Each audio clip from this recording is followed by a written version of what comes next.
It is 4 May 2021. It is Tuesday of the 5th week of Easter. Our first reading comes from the Acts of the Apostles.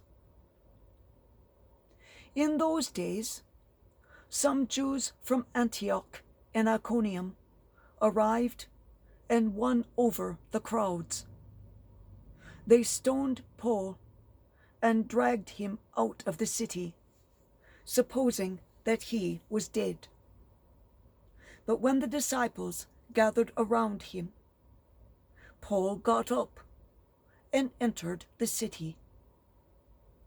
On the following day, Paul left with Barnabas for Derbe.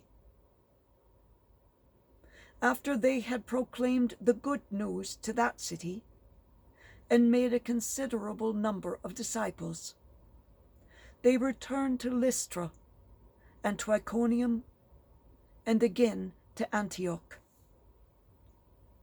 They strengthened the spirits of the disciples and exhorted them to persevere in the faith, saying, "It is necessary for us to undergo many hardships to enter the kingdom of God."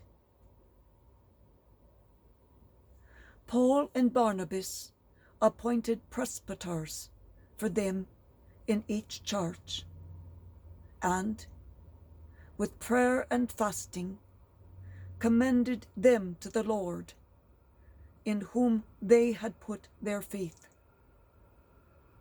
Then they traveled through Pisidia and reached Pamphylia. After proclaiming the word at Perga, they went down to Attalia.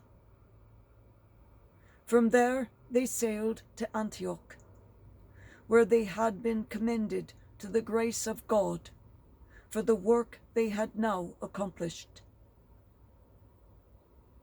And when they arrived in Antioch, they called that church together and reported what God had done with them, and how he had opened the door of faith to the Gentiles. Then they spent no little time with the disciples there. The word of the Lord. Thanks be to God.